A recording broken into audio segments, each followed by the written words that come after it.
George Bush doesn't care about black people. That happened on live national TV 20 years ago, and Kanye was talking about the treatment of New Orleans residents in the devastating aftermath of Hurricane Katrina. In 2005, Hurricane Katrina made landfall in New Orleans as a Category 3 storm. More than 1,800 people died, millions were left homeless, and the storm caused nearly $161 billion worth of damage. It was a catastrophic natural disaster, and according to FEMA employees, the U.S. might not be ready for when the next one hits. And that's according to the nearly 200 FEMA staffers who signed this letter. They say the Trump administration's cuts to the agency will result in a disaster on the level of Katrina. And to understand why they're saying history may repeat itself, we need to get into FEMA's disastrous response to Katrina 20 years ago. It was bad. There was confusion at every level. Officials weren't trained and roles were unclear. FEMA, the nation's disaster response agency, was stacked with political appointees who had little disaster experience. Prior warnings and simulations were ignored.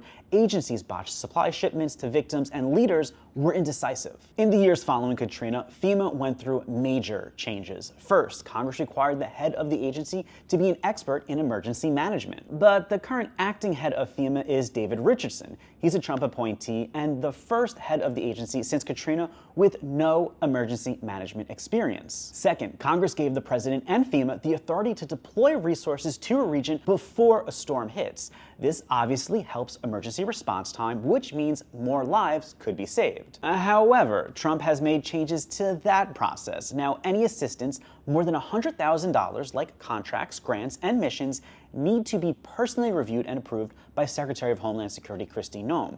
And now there's been a slowdown in getting help to devastated areas when they need it the most. And finally, after Katrina, FEMA increased its efforts helping communities prepare before disasters. On top of educating people in disaster-prone areas, the agency created a special fund to pay for preparedness projects across the country, like building flood walls, wildfire protections, and tornado warning systems. But under Trump, staffing reductions have meant that there are fewer FEMA employees to help with those preparedness measures.